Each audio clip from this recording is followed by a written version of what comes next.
તમે જાણો છો કે ભગવાન શિવને કોણે આપ્યું હતું મહાશક્તિશાળી ત્રિશૂળ? અને તાંડવ કરતી વખતે ભગવાન શિવજી જે ડમરૂ વગાડે છે તે ડમરૂ શિવજી પાસે કેવી રીતે આવ્યું?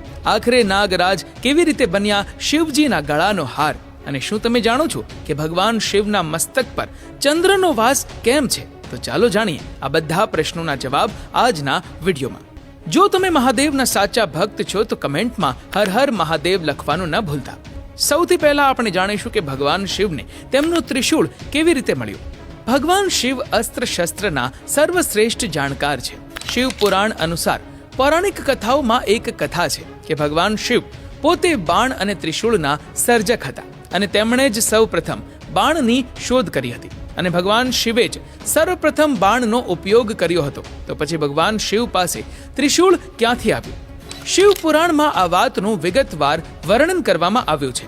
કહેવાય છે કે સૃષ્ટિના આરંભમાં જ્યારે ભગવાન શિવ બ્રહ્માંડમાંથી પ્રગટ થયા ત્યારે તેમની સાથે રજ, તમ અને સત નામના 3 ગુણો પણ પ્રગટ થયા હતા અને આ 3 ગુણો ભગવાન શિવના 3 શૂળ એટલે કે ત્રિશૂળ બન્યા. આ 3 ગુણો વિના બ્રહ્માંડમાં સંવાદિતા સર્જવી અને જાળવી રાખવી શક્ય ન હતી. ત્યારે ભગવાન શિવે આ 3 ગુણોને પોતાના હાથમાં એક શૂળમાં બાંધીને રાખ્યા, જે 3 શૂળ મળીને ત્રિશૂળ બન્યા.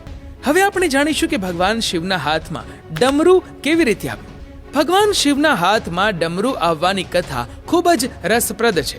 એવું માનવામાં આવે છે કે સૃષ્ટિના આરંભમાં જ્યારે દેવી સરસ્વતી પ્રગટ થયા હતા ત્યારે તેમણે પોતાની વીણાથી સૃષ્ટિને ધ્વનિ આપ્યો હતો, પરંતુ આ ધ્વનિમાં કોઈ સૂર કે સંગીત ન હતું. તે સમયે ભગવાન શિવે નૃત્ય કરતી વખતે 14 વખત ડમરૂ વગાડ્યું હતું અને તે ડમરૂના મધુર સંગીતને કારણે બ્રહ્માંડમાં ધ્વનિનો જન્મ થયો અને એવું કહેવાય છે કે ડમરૂ સ્વયં ભગવાન બ્રહ્માનું સ્વરૂપ છે.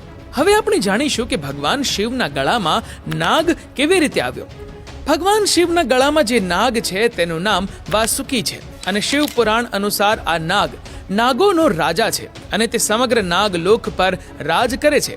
સમુદ્ર મંથનમાં આનો ઉપયોગ કરીને મંથન કરવામાં આવ્યું હતું. એવું કહેવાય છે કે વાસુકી નાગ ભગવાન શિવના પરમ ભક્ત હતા અને વાસુકીની તપસ્યાથી પ્રસન્ન થઈને ભગવાન શિવે તેને નાગલોકનો રાજા બનાવ્યો અને આભૂષણ તરીકે ગળામાં ધારણ પણ કરી લીધો.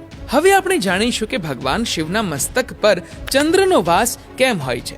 ભગવાન શિવે પોતાના મસ્તક પર ચંદ્ર ધારણ કર્યો હોવાની 2 પૌરાણિક કથાઓ છે. સૌથી પહેલી કથા એ છે કે શિવ પુરાણ અનુસાર જ્યારે સમુદ્ર મંથન દરમિયાન ઝેર બહાર આવ્યું ત્યારે શિવે બ્રહ્માંડની રક્ષા માટે તેને પીધું હતું. આ ઝેર તેમના ગળામાં જમા થઈ ગયું હતું, જેના કારણે તેમને નીલકંઠ કહેવામાં આવ્યા હતા અને આ ઝેરના સેવનની અસરથી શંકરજીનું શરીર અત્યંત ગરમ થવા લાગ્યું હતું. પછી ચંદ્ર સહિત અન્ય દેવતાઓએ પ્રાર્થના કરી કે તેઓ ચંદ્રને તેમના માથા પર ધારણ કરે જેથી તેમનું શરીર ઠંડુ રહે. તમને જણાવી દઈએ કે સફેદ ચંદ્રને ખૂબ જ શીતળ માનવામાં આવે છે અને સમગ્ર સૃષ્ટિને શીતળતા પ્રદાન કરે છે. દેવતાઓની વિનંતી પર ભગવાન શિવે ચંદ્રને તેમના મસ્તક પર બિરાજમાન કર્યા. બીજી એક કથા અનુસાર ચંદ્રની પત્નીઓ 27 નક્ષત્ર કન્યાઓ છે. આમાં રોહિણી તેની સૌથી નજીક હતા. તેનાથી દુઃખી થઈને ચંદ્રની બાકીની પત્નીઓએ તેમના પિતા પ્રજાપતિ દક્ષને ફરિયાદ કરી ત્યારે દક્ષે ચંદ્રને ક્ષય રોગથી પીડિત થવાનો શ્રાપ આપ્યો. આ કારણે ચંદ્ર નબળા પડવા લાગ્યા. ચંદ્રને બચાવવા માટે નારદજીએ તેમને ભગવાન શિવની પૂજા કરવાનું કહ્યું. ચંદ્રએ જલ્દી જ ભગવાન શિવને તેમની ભક્તિથી પ્રસન્ન કરી દીધા.